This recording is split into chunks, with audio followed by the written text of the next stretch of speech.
Boa noite, queridos irmãos e queridas irmãs. Nos reunimos mais uma vez para adorar a Deus, para louvar a Deus. Eu sei que nós estamos passando por um dia difícil, por tempos difíceis, mas especialmente ontem e hoje, quando soubemos do falecimento da irmã Zeli. Já falamos sobre isso pela manhã. O funeral dela foi hoje à tarde, às 16 horas, no cemitério São Francisco Xavier. Mas nós entendemos e nós temos uma grande convicção de que a nossa irmã está com o Senhor nos céus. Eu repito isso mais uma vez.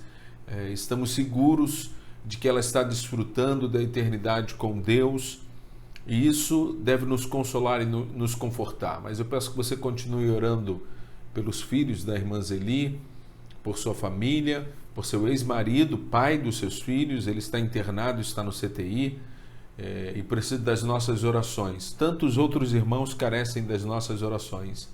Nós nos sentimos abençoados porque podemos conviver, aprender, desfrutar da companhia da nossa irmã. E uma vez mais eu quero convidá-lo a começar esse culto então orando, colocando nossas vidas diante de Deus e suplicando também para aqueles que carecem. Se você tem alguém que você gostaria que estivéssemos orando, coloque aí no chat, e depois a nossa igreja então vai olhar esses nomes. E os irmãos, você, meu irmão que está em casa, você, minha irmã, comprometam-se a orar por essas pessoas e pela lista de pedidos que temos compartilhado. Nós carregamos os fardos uns dos outros e aliviamos as preocupações uns dos outros, e nos colocamos diante de Deus, buscando no coração de Deus a nossa própria sensibilidade, para que tenhamos um coração cheio de compaixão, de graça. Que você tenha uma vida de oração e que você tenha uma vida cheia de compaixão e, portanto, interceda pelos seus irmãos diante de tantas lutas e tantas dores. Vamos orar. Senhor, nesta noite, mais uma vez colocamos a vida, Senhor Deus, dos filhos da irmã Zeli em tuas mãos, dos seus familiares. Pedimos o teu consolo, o teu conforto, Senhor, para cada um. Mais uma vez te agradecemos pela vida da irmã Zeli, pelo seu testemunho, Senhor Deus, pelo legado que ela nos deixa. E mais uma vez também pedimos pelo seu ex-marido, para que o Senhor esteja abençoando, restaurando sua saúde. São tantos irmãos, Senhor Deus, que estão enfrentando lutas na sua saúde, que agora também estão enfrentando a Covid. Nosso querido diácono Samuel também, pai da Kátia, Senhor Deus, da Kátia Lima, pessoas que estão lutando, fragilizadas e buscando, Senhor Deus, em Ti a cura, a esperança, a renovação do seu ânimo, e nós suplicamos nesta hora que a Tua cura venha sobre eles. Sobre cada pessoa, Senhor Deus, que nós temos escrito, que temos orado. Tu conheces os nomes, são muitos mais, pessoas que estão graves, que estão no CTI, que estão passando por momentos muito, Senhor, difíceis. Nós pedimos a Tua cura, a Tua misericórdia, a Tua compaixão. Aqueles que não Te conhecem, que possam, Senhor, ter um encontro contigo como Salvador. Nós, Senhor, sabemos que nós não dependemos da cura e nem do bem-estar para viver a Tua vontade e o relacionamento contigo, mas nós desejamos isso porque nós somos assim. A dor nos afeta, nos abate. Nós não queremos viver na enfermidade, Senhor Deus. Nós queremos viver sãos, saudáveis, para Te louvar, para Te honrar, para Te adorar, para Te servir, Senhor Deus. Mas nós não dependemos disso, e nós queremos Te louvar, Te honrar, Te servir, independente das circunstâncias, porque nós temos o Senhor é o nosso bem maior, o Senhor é a coisa mais preciosa que nós temos. O que nós desejamos mais nessa noite é ter um coração sensível para desfrutar da Tua presença, para Te adorar em espírito e em verdade, para Te oferecer um coração sincero, para ouvir Tua voz e ser edificado pela Tua palavra, Senhor Deus. É isso que nós suplicamos. Recebe o nosso culto, a nossa adoração, o nosso louvor, em nome de Jesus Cristo. Amém. E se nós estamos aqui nessa noite é porque nós fomos escolhidos, nós fomos perdoados pelo Senhor Jesus Cristo. Ele morreu na cruz pelos nossos pecados e Ele nos preparou um caminho para Deus. E a sua justiça tornou-se a nossa justiça e nós fomos salvos. Então nós fomos acolhidos no reino de Deus. Nós fomos abraçados no reino de Deus. Nós fomos incluídos no reino e no seu amor. O Espírito Santo mora dentro de nós. Nós fomos marcados pelo Espírito Santo de Deus para que nós tenhamos uma vida e vida em abundância.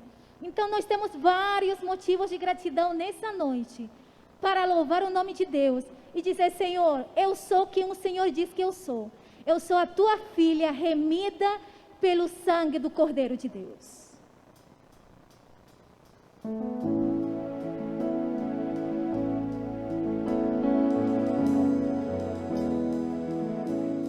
Quem sou eu?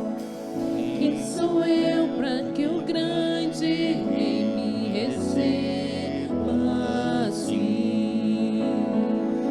Me perdi, Ele me encontrou, seu amor por mim, seu amor por mim.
Sim, nós somos quem o Senhor diz que nós somos filhos de Deus, nós fomos adotados através do sangue do Cordeiro. Então todos nós vamos louvar e exaltar esse grande nome, esse nome maravilhoso, que é o nome do nosso Salvador, Jesus.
Diz, eu me rendo ao seu amor.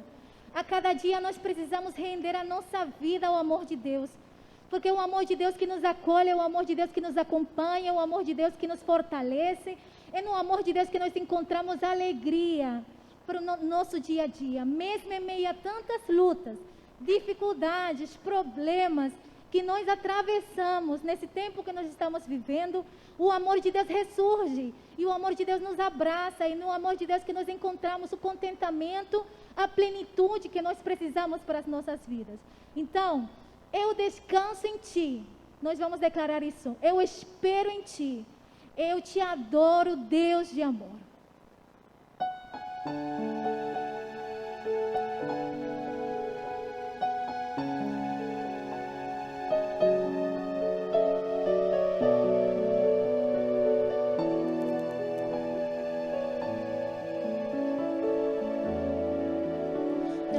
lutas, tantas dores. No deserto pareço estar, mas te entrego os meus temores. Sei que em ti, Senhor, posso confiar. Quero trazer à memória aquilo que me dá esperança.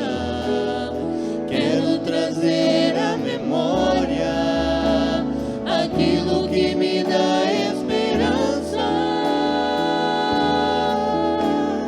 Como é bom poder pertencer a um Deus de amor. Como é bom poder confiar em sua fidelidade. Eu descanso em ti, eu espero em ti, eu te adoro, Deus de amor. Diga isso, tantas lutas, tantas dores. Tantas lutas, tantas dores. No deserto pareço estar, mas te entrego os meus temores. Sei que em ti, Senhor, posso confiar. Quero trazer à memória aquilo que me dá esperança. Quero trazer à memória aquilo que me dá esperança. Como é bom poder pertencer a um Deus de amor. Como é bom poder confiar em tua fidelidade. Eu descanso em ti, eu espero em ti, eu te adoro, Deus de amor. Diga isso, em ti eu posso me alegrar. Em ti eu posso me alegrar, com ousadia declarar: o Deus a quem eu sirvo nunca falhou e não falhará, não falhará. Como é bom poder pertencer a um Deus de amor. Como é bom poder confiar em tua fidelidade. Eu descanso em ti, eu espero em ti, eu te adoro, Deus de amor. Eu descanso em ti, eu espero em ti, eu te adoro, Deus de amor.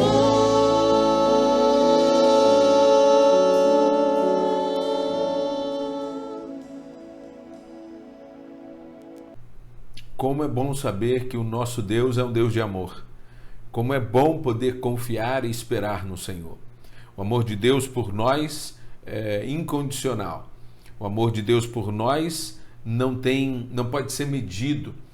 A palavra diz que Deus nos amou de tal maneira que enviou Jesus Cristo, seu Filho unigênito, para que todo aquele que nele crê não pereça, mas tenha vida eterna.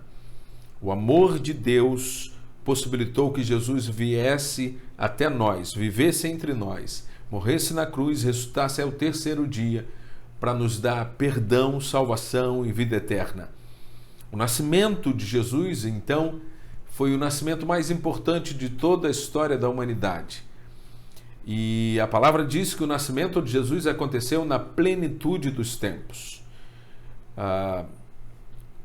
O nascimento de Jesus era esperado, desejado pelo povo de Israel, que tinha uma promessa de que um dia Deus enviaria o descendente da mulher, o libertador que viria livrar Israel do seu cativeiro, do domínio que Israel estava sofrendo.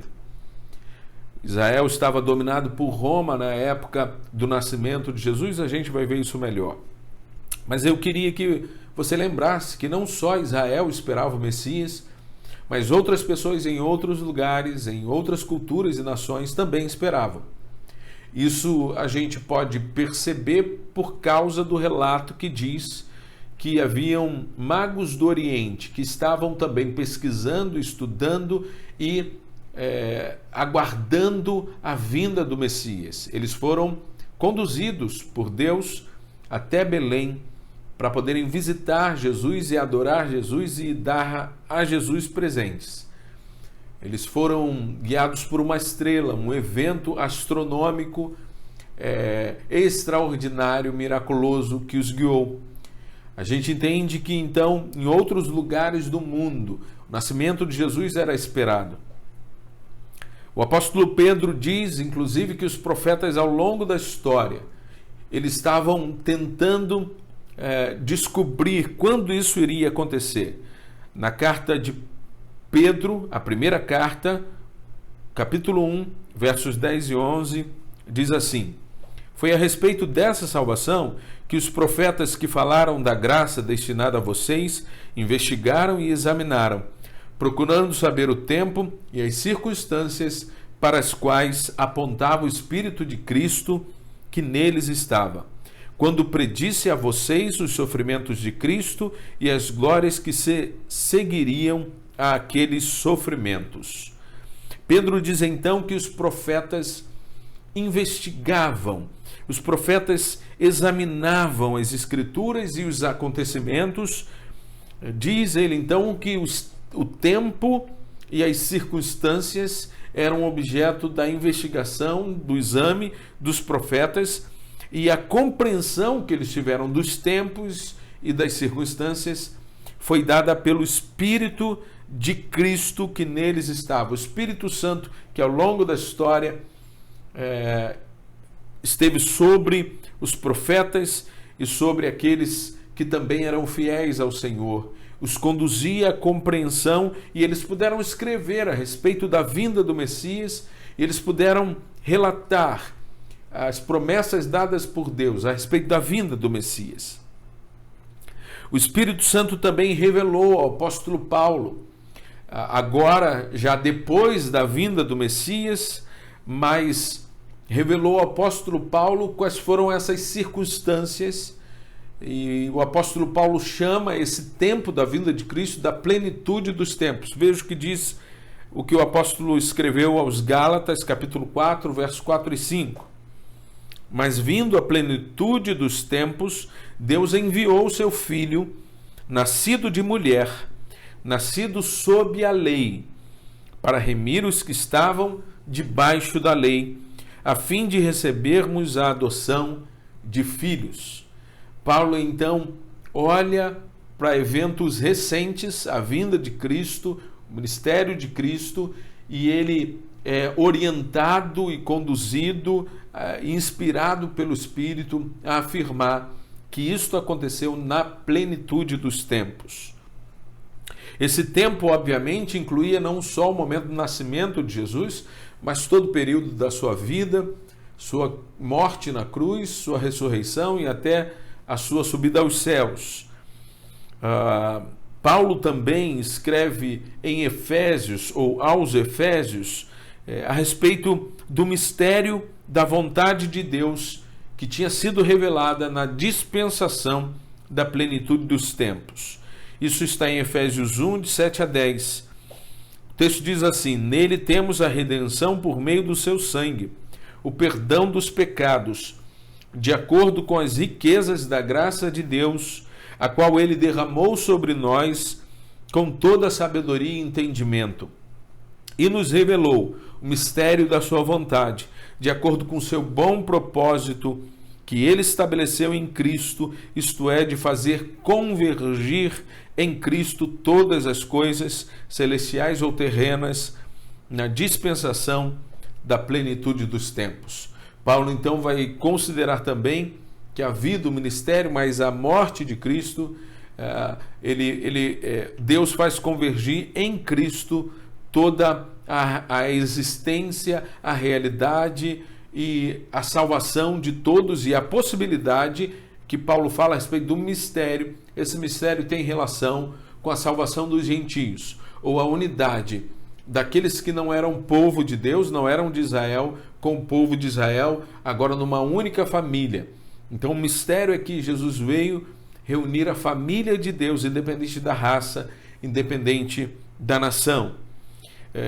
Dois termos são usados para a palavra tempo, tanto em Gálatas como em Efésios. Em Gálatas é usado o termo cronos e em Efésios o termo kairos. A gente poderia falar tanto sobre eles, mas eles apresentam uma ideia que no final ela se completa. Uma ideia de um tempo certo, pleno e perfeito. Uma ideia do cumprimento de algo que havia sido planejado anteriormente. Ou seja, Deus havia alinhado todas as coisas necessárias para que o seu plano acontecesse no tempo em que deveria acontecer. A vinda de Jesus aconteceu no tempo certo, no tempo determinado e estabelecido por Deus. Então, nós não temos efetivamente condições de afirmar que o que estava na mente de Deus, quando ele entendeu que era o tempo certo, que era a plenitude dos tempos. A gente não tem como determinar que o que estava então na mente de Deus, quais eram as circunstâncias e por que aquele tempo era o tempo certo. Mas o que nós podemos fazer e o que nós vamos fazer é fazer como os profetas fizeram. Os profetas investigaram, eles analisaram, e nós podemos fazer isso como eles fizeram, conduzidos pelo Espírito Santo. Nós cremos que ao longo da história Deus deu esta possibilidade para muitos estudiosos da palavra, conduzidos pelo Espírito Santo, e que nós também, nesta noite, podemos ser conduzidos pelo Espírito Santo para compreendermos, para examinarmos, para investigarmos o contexto e as circunstâncias que levaram à plenitude dos tempos. Por isso eu quero compartilhar com vocês aquilo que tem sido proposto pela observação da história, por estudiosos, e algumas outras coisas que eu quero acrescentar das minhas percepções pessoais. Que tipo, então, de circunstâncias poderiam ser historicamente observadas para que a gente pudesse considerar o momento da vinda de Cristo, a plenitude dos tempos, ou que a gente pudesse comprovar a palavra de Paulo inspirada pelo Espírito Santo? Primeiro, nós precisamos reconhecer que no momento nos anos que envolveram a chegada de Cristo, havia um contexto político apropriado para isso. Nós vimos anteriormente, quando falamos sobre o nascimento de Jesus e o fato dele ter nascido na estrebaria, nas duas mensagens sobre lugares e pessoas do Natal, você pode revisitá-las, mas nós falamos alguma coisa sobre isso. Nós falamos que a Palestina foi dominada por Roma no ano de 37 a.C. 37 anos antes de Cristo, a gente está falando pelo calendário, isso deve significar aí por volta de 33 anos, a gente já viu que tem uma diferença, um erro no calendário. Possivelmente então Jesus nasceu no ano 4 até o ano 5 ou 6 antes do ano 1 do nosso calendário. O que nós já vimos foi que o Império Romano então foi liderado pelo imperador César Augusto no período de do ano 27 antes de Cristo até o ano 14 depois de Cristo, justamente nos anos que estavam próximos ao nascimento de Jesus. O que a história então nos mostra a respeito deste imperador e do Império Romano na época em que ele governou? A história diz que César Augusto adotou políticas diferentes para controlar os conflitos sociais, para resolver problemas econômicos, para resolver também a forma como Roma tinha de conquistar outros territórios. Então, foi um tempo em que César Augusto possibilitou para o Império Romano um longo período de prosperidade e havia uma relativa tranquilidade social. Não havia tantas guerras e os conflitos não eram tão violentos como eram anteriormente. Esse período, então, foi conhecido como a Pax Romana, a paz romana. O território do Império Romano viveu um tempo de relativa paz. O que isso possibilitou? Entre outras coisas, isso possibilitou que o povo de Israel pudesse sobreviver e que a descendência, a linhagem de Davi permanecesse. Se o império continuasse com a dinâmica que tinha, talvez muitos judeus estariam mortos. Não quer dizer que eles não morriam, não quer dizer que não houve grandes perdas, mas no tempo da Pax Romana, o povo de Israel poderia viver em boas condições, na medida do que permitia esse domínio romano. Isso também possibilitou que Jesus demonstrasse que seu reino não estava relacionado a uma libertação política de Israel, mas na libertação da condenação eterna, que seu reino era um reino espiritual que afetava o mundo e também suas políticas. Mas Jesus consegue mostrar para os judeus que havia um relacionamento com Deus muito mais profundo e que estava muito mais além do que o domínio político, a liberdade da nação de Israel. César Augusto também permitiu que os povos dominados por Roma tivessem liberdade para manter sua religiosidade, sua religião e seus costumes, contanto que esses costumes não ferissem as leis de Roma e contanto que eles continuassem pagando os impostos.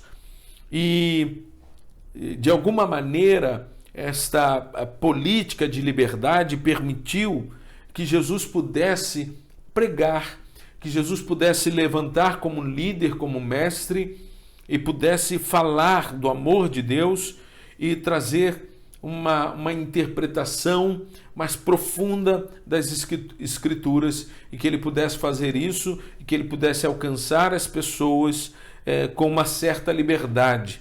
Dentro desse contexto, dessa percepção de que havia um contexto político apropriado para a vinda do Messias, eu quero considerar que nós também vivemos um tempo oportuno. O contexto político em que nós vivemos é favorável para que o Evangelho seja vivido e proclamado. Mas, infelizmente, justamente por causa das questões políticas que nós enfrentamos, que nós temos vivido recentemente tempos estranhos. Há muitos evangélicos, muitos cristãos que têm acreditado, têm sido enganados e alienados por diversas teorias da conspiração. Desde o começo da pandemia, a gente ouve falar de tantas coisas, tantas explicações, tanto conhecimento místico, tantas informações que ninguém tem como provar, e muitos crentes, até pastores, estão apresentando narrativas mirabolantes. Bendito, eu não estou falando que nada do que se fala é mentira. Eu estou falando que nós temos uma missão que é muito mais importante do que nós ficarmos sendo amedrontados, porque a maioria dessas teorias vem para tirar a paz, vem para perturbar os nossos corações. Isso tem causado polêmica, tem causado um desvio muito grande do povo de Deus, que tem deixado muitas vezes de anunciar a verdade do Evangelho e de se aproximar dos seus irmãos com aquilo que nos une, para ficar tratando de questões que nos afastam e que nos perturbam. Gente que se desvia da verdade e da missão e que prega coisas que não podem ser comprovadas. Queridos, nem a política, nem os políticos podem salvar ninguém. O único que pode salvar é Jesus Cristo, e a mensagem do Evangelho, ela não precisa do suporte de políticos e nem da intervenção de pessoas que têm um conhecimento místico que vão nos ajudar. Viva o Evangelho, pregue o Evangelho, não perca o foco, não saia do propósito, empenhe seus esforços em viver uma vida de testemunho que fortaleça a proclamação da verdade e o compartilhamento do Evangelho. O nosso contexto político não vale a pena você ficar debatendo as questões que aparecem, porque todo dia os políticos conseguem tirar a nossa paz com palavras, com declarações, com atitudes, com comportamentos, que até mesmo os políticos que se dizem cristãos nos fazem sentir envergonhados e pensar se o Evangelho que eles pregam é o mesmo que nós cremos. O segundo aspecto que eu quero considerar com você é que diz que na plenitude dos tempos também havia um contexto jurídico apropriado. Em Lucas, nós vemos que foi um decreto de César Augusto que fez com que Maria e José tivessem que ir para Belém para se alistar, e por causa deste decreto se cumpriu a profecia que dizia que o Messias iria nascer na cidade de Belém. Uma outra coisa que nós devemos considerar é que os judeus, eles não tinham autoridade e liberdade para julgar e executar alguém, principalmente por causa das questões religiosas. Eles poderiam seguir sua lei, contanto que sua lei não ferisse a lei de Roma. E o direito romano exigia, então, que uma pessoa fosse acusada e ela pudesse ser defendida. Tanto a parte que acusava, quanto a parte que defendia, ou a pessoa que era acusada, tinha o direito de se defender. E foi nesse contexto que nós percebemos que Jesus também pôde exercer seu ministério. Porque em alguns momentos nós vemos relatos em que o povo pega em pedras ou tenta, então, matar Jesus. Há uma fala de que haveria essa expectativa e isto não acontece por alguma parte relacionada a algum milagre de Deus, mas também talvez porque a própria multidão falava: não pode, isso vai dar problema, porque Roma não permite que isso aconteça. Quer dizer então que os judeus nunca fizeram isso? Claro que fizeram, a gente viu o caso de Estevão, mas havia um temor. Isso só aconteceria se não tivesse realmente ninguém relacionado a Roma próximo. Foi nesse contexto jurídico também que Pôncio Pilatos, que era um procurador romano da província da Judéia, julgou a causa de Jesus. Jesus foi julgado pelos judeus no seu tribunal, no Sinédrio, e ele então, para que pudesse ser morto, segundo a lei dos judeus, ele precisava passar por um julgamento romano. A lei permitia que Pôncio Pilatos, então, tivesse autoridade para decidir. No caso de Jesus, era um caso que estava fugindo ao que estava previsto na lei. Jesus não se defende, Jesus não apresenta seus argumentos. Pôncio Pilatos tem diante de si, então, líderes judeus que estavam pedindo a condenação de Jesus à morte. Ele está diante de um povo que clama: crucifica-o, crucifica-o. E a decisão, então, de Pôncio Pilatos é atender aos interesses de Roma, os seus interesses, a manutenção dessa paz romana e da governabilidade dele, para que ele não tivesse dificuldades. Ele então cede às falsas acusações dos líderes judeus e condena Jesus à morte. Aquilo que o direito romano possibilitava que ele fizesse foi justamente o meio que levou Jesus à condenação e à cruz do Calvário, lugar e ato onde ele redimiu a nossa vida, onde ele pagou o preço pela nossa vida, onde ele mudou a história da humanidade e cumpriu todas as promessas sobre a vinda do libertador. Esse fato também do Império Romano conceder, através das suas leis, a possibilidade das pessoas que eram dos territórios dominados por Roma, que elas tivessem uma cidadania romana. Por causa desse contexto jurídico, que o apóstolo Paulo era um cidadão romano, ele tinha cidadania romana, e por causa disso ele teve o direito, e ele pediu que fosse então levado para Roma. Ele apelou a César para que o seu caso fosse julgado em Roma, por ser um cidadão romano. E isto, bendito, foi essencial para a expansão do Evangelho. Foi essencial porque Paulo queria chegar a Roma para pregar o Evangelho. Foi essencial porque, por causa desse contato com os cristãos de Roma, Paulo escreveu a carta aos Romanos, e a carta aos Romanos, ela é essencial para a compreensão do Evangelho da graça de Deus.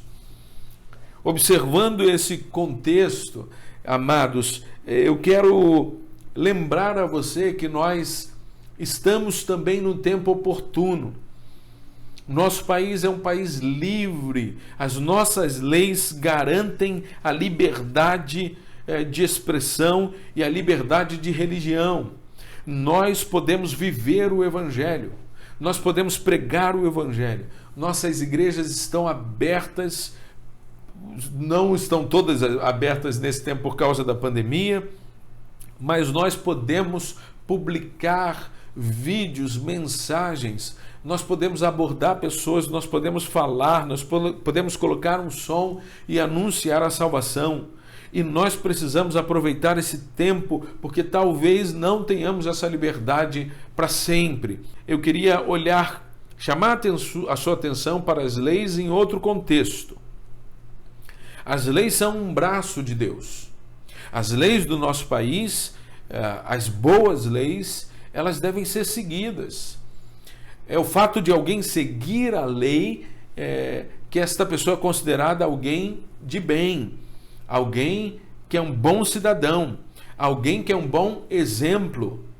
Por isso, eu quero convidar você e sua família a avaliarem a sua relação com a lei. Talvez a sua empresa, se você é um empresário. Como tem sido sua relação com a lei? Será que a sua TV a cabo, a sua internet são legalizadas? A sua luz é uma ligação legalizada? Você honra as contas que você tem? Você paga as suas contas em dia? Você honra as dívidas ou os créditos que lhe foram dados? Você paga seus impostos em dia? Você é um cidadão honesto? Você para no sinal vermelho? Ah, não, mas a cidade é perigosa. A cidade é perigosa, tem lugares mesmo que tarde da noite a gente deve ter muito cuidado, mas tem gente que pega isso, bendito, e anda por aí causando acidentes que ele não viu, porque ele passou e alguém teve que desviar e houve um acidente, houve um atropelamento por sua culpa.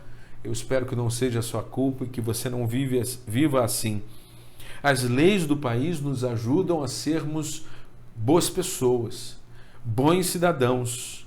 e no contexto favorável da lei que nós temos, nós devemos segui-las, porque elas são um bom braço de Deus. Agora, quando a lei nos chamar a fazer e a viver aquilo que é contra a lei de Deus, aí sim importa agradar a Cristo e não aos homens. Viver em santidade também implica em andar dentro da lei. Nós precisamos ser mais inteligentes nessa questão.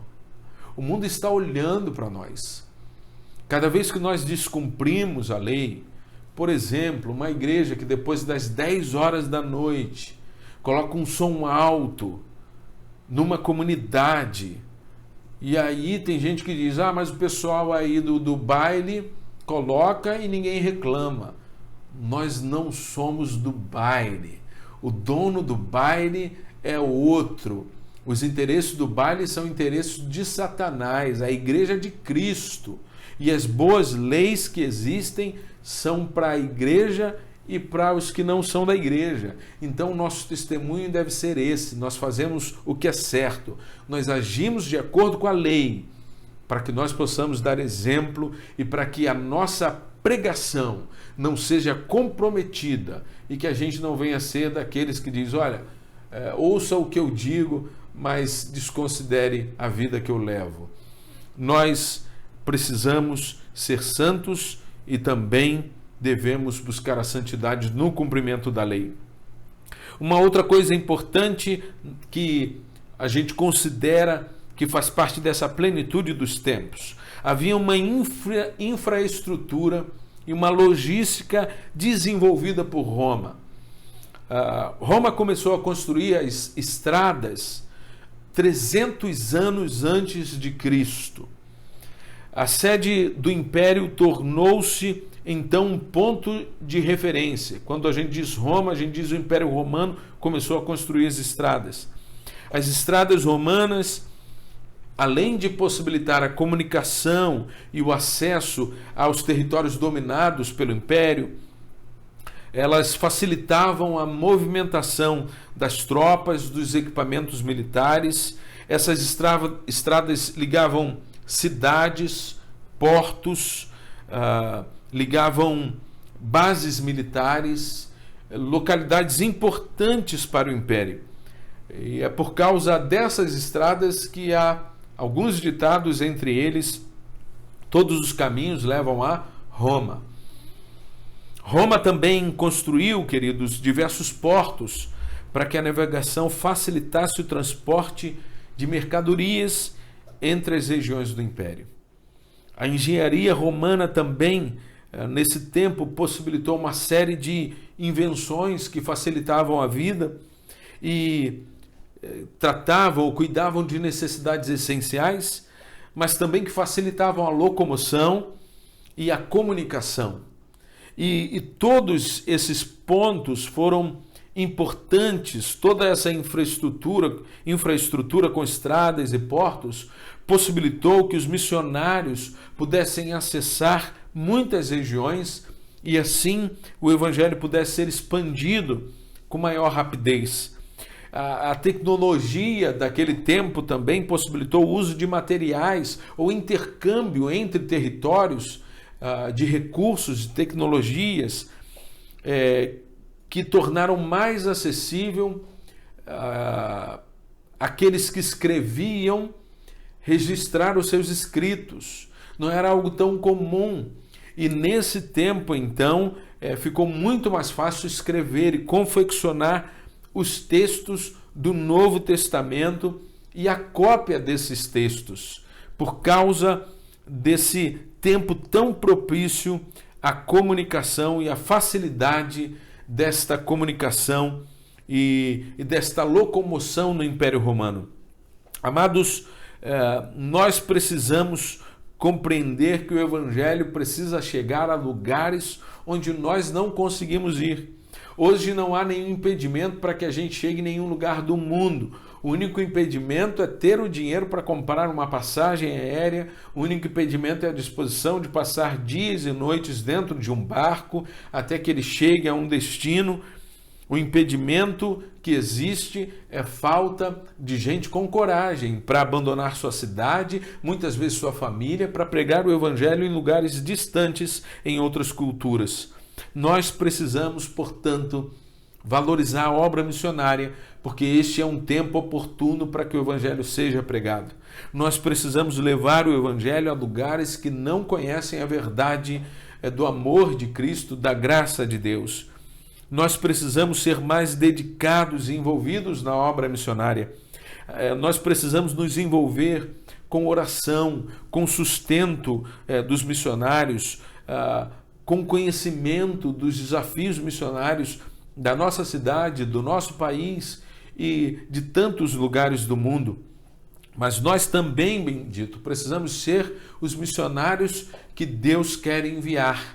Ainda que seja na casa do vizinho, ainda que seja através das redes sociais, através do meu trabalho, através dos meus relacionamentos de amizade. Nós precisamos ser missionários que aproveitam todos os meios, todos os métodos que estão disponíveis para evangelizar. Nós também vivemos um tempo onde a tecnologia está disponível.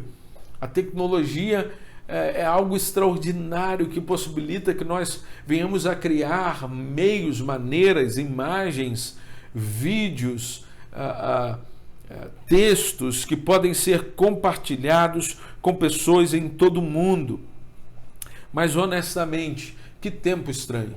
Porque os jovens que dominam a tecnologia, a maioria deles não quer compartilhar nada. A maioria deles está interessado em compartilhar coisas que deixariam a gente envergonhados. Eles usam a tecnologia para o seu próprio prazer. Usam a tecnologia sem compreender que é um tempo oportuno para que ela seja potencializada para a pregação do Evangelho. Nós vivemos tempos difíceis, onde os jovens, muitos jovens, espero que não os nossos jovens, estão gastando muito tempo em jogos virtuais, estão gastando muito tempo acessando suas redes sociais, estão seguindo celebridades, estão deixando de lado uma bênção de Deus, a tecnologia, para que nós possamos alcançar as pessoas com o Evangelho da paz, com a salvação de Cristo. No tempo de Jesus, naquele contexto, tudo que era possível foi usado para que o Evangelho pudesse chegar a muitos, chegasse até nós. E agora é nossa vez de usar tudo que está disponível para que a gente possa pregar o Evangelho. Ainda havia naquele tempo um contexto cultural e econômico favorável. No contexto cultural a gente pode dividir em algumas áreas. A primeira é a língua. O Império Romano fez com que a língua grega, o chamado grego koiné, ele possibilitasse o compartilhamento da cultura e da filosofia. Ele possibilitasse com que as pessoas pudessem se comunicar, se relacionar, fazer com que o comércio pudesse ser expandido. O grego koiné, então, se tornou a língua mais popular de todo o Império Romano. Também a filosofia grega possibilitou, os gregos vieram antes do romano, então a influência dos gregos para o Império Romano foi imensa. A filosofia grega possibilitou um grande desenvolvimento intelectual, possibilitando, querido, a compreensão de ideias complexas, possibilitando o uso do abstrato.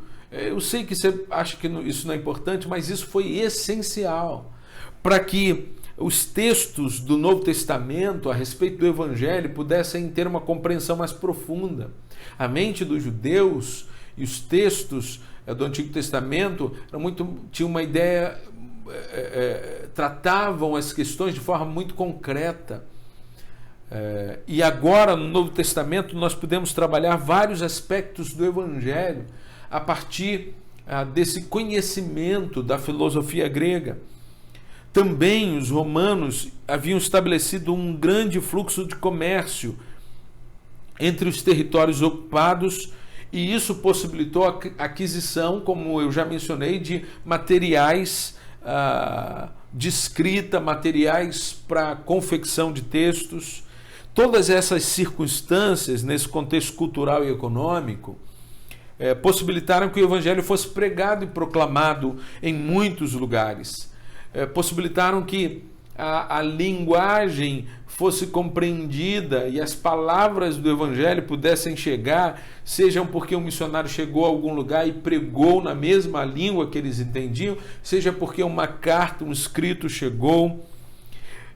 Nesse tempo também foi possibilitada a tradução do Antigo Testamento para o grego, não exatamente ali naquele contexto, foi antes, um tempo daquele contexto, mas foi a tradução do Antigo Testamento, do hebraico para o grego, que possibilitou que os gentios também tivessem acesso às escrituras judaicas. Também esse contexto possibilitou a comunicação através das epístolas comunitárias. Quando Paulo escreve para uma igreja em algum lugar onde tem judeus e gentios, todos poderiam compreender juntos, porque todos falavam grego. Possibilitou também que Paulo escrevesse cartas pessoais, que Tiago escrevesse, que Pedro escrevesse. Esse contexto também possibilitou que o Novo Testamento pudesse ser escrito, compartilhado em vários países, e ele pudesse ser copiado também em vários lugares.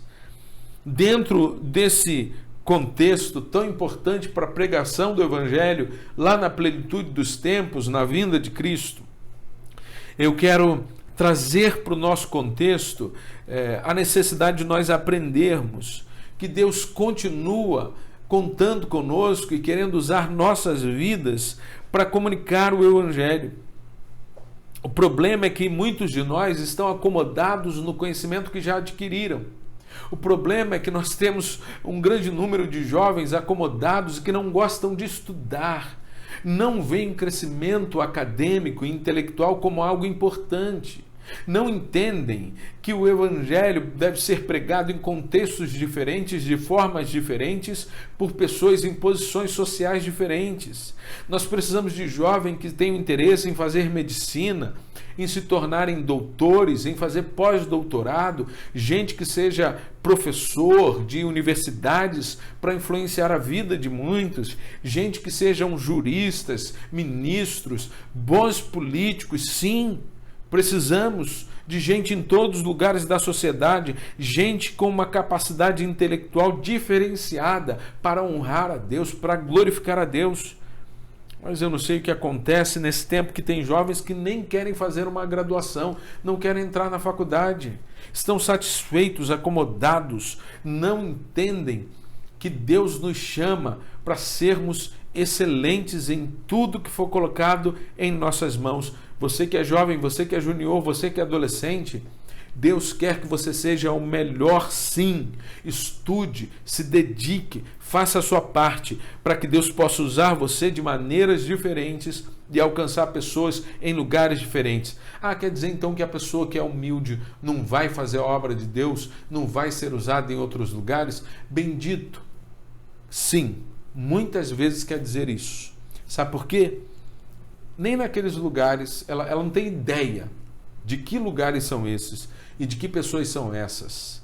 Nós precisamos ter crentes pobres, mas também ricos. Precisamos ter gente que é humilde, mas também que está na elite da sociedade. E quando eu digo elite, a gente está falando de níveis sociais mesmo diferenciados, de níveis acadêmicos diferenciados. Isso tem nada a ver com preconceito. Tem a ver com a necessidade de nós buscarmos excelência e pararmos de ficar oferecendo para Deus o pior que nós temos. O conhecimento que nós adquirimos é suficiente e nós ficamos alienados com isso. Que Deus tenha misericórdia de nós, que não seja assim comigo e nem com você. É a minha oração, a minha luta de alguma maneira. Você precisa crescer intelectualmente, você precisa ser o melhor profissional. Você precisa ser excelente naquilo que você faz. Você também precisa ser mais inteligente para compreender melhor a palavra de Deus. Você precisa ser mais inteligente para se sentir atraído pelo texto sagrado e por tudo que é falado a respeito de Deus e do texto da sua palavra. Como é desafiador também usar uma linguagem apropriada. Eu estou aqui falando com uma igreja que tem idosos, juniores, adolescentes, crianças, e possivelmente alguns de vocês não estão conseguindo se sentir presos à maneira como eu estou falando, ao jeito como eu estou lidando. Isso é um grande desafio para mim, mas é um grande desafio para você, porque você também deve ter o interesse de compreender e de buscar. Mas é fato que nós devemos usar uma linguagem apropriada para cada lugar, para cada pessoa que nós queremos compartilhar o Evangelho. Como é desafiador também, dentro da observação desse contexto, usar as artes em suas diversas expressões para comunicar o Evangelho. Usar a música, o teatro e tantas outras expressões para contextualizar a mensagem de forma intencional, de forma articulada, para que o Evangelho se torne conhecido e que ele seja compreendido de forma clara. Você é um artista, você tem criatividade, nós precisamos usar isso para a glória de Deus. Você tem capacidade de fazer artes, ou de filmar, ou de aprender a tecnologia para que a gente possa comunicar melhor o Evangelho. Me procure o Gabriel, procure o Oscar, diga: eu quero participar, eu quero ajudar, eu quero usar o que eu sei para comunicar o Evangelho. E por último, querido, havia um contexto religioso favorável. As religiões pagãs perdiam sua força, até mesmo porque a maior parte do paganismo romano, ele não oferecia nenhuma esperança para a vida após a morte. Quem cria naquele paganismo não tinha esperança nenhuma de ter algo bom após a morte. Por outro lado, o judaísmo, o povo de Israel estava cansado ao perceber que o sistema do templo estava corrompido, e esse fato estava fazendo com que muitas pessoas aumentassem a sua expectativa da vinda do Messias. Um outro fator importante foi que o povo judeu foi espalhado ao longo dos cativeiros e ao longo do tempo para diferentes lugares do mundo. Foram em diferentes períodos que vários grupos foram levados, alguns retornaram, mas muitos desenvolveram sua vida e suas famílias por ali ficaram. E isto foi um fator importante, porque nesses lugares eles construíram as sinagogas, os seus lugares de adoração, de crescimento, de estudo, de oração, para que sua religiosidade pudesse ser fortalecida. E por causa dessa religiosidade e desse contexto, que muitas pessoas se converteram ao judaísmo, eram chamados de prosélitos. Gente que era então pagã, que se converteu ao judaísmo e frequentavam as sinagogas. Talvez você não perceba, mas isso foi essencial para que o evangelho pudesse ser pregado, porque os missionários, Paulo, o apóstolo Paulo e outros missionários, quando iam para as cidades para pregar o evangelho, eles iam primeiro nas sinagogas. Esses missionários que eram judeus iam às sinagogas e ali eles tinham a oportunidade de pregar para judeus e para gentios, ainda que a partir dali eles fossem para outros lugares. Amados, nós vivemos um tempo oportuno, um tempo de uma religiosidade que está aflorando na vida de muita gente. As pessoas estão buscando paz, elas querem encontrar sentido, elas querem encontrar um caminho de esperança, elas estão buscando no misticismo, nas religiões que prometem alguma esperança para que elas possam entender a vida. É um tempo importante que nós devemos contar e mostrar com a nossa vida que Jesus Cristo é o único Salvador, que Deus nos criou com um propósito e que nós temos esta vida para decidirmos viver com Ele por toda a eternidade.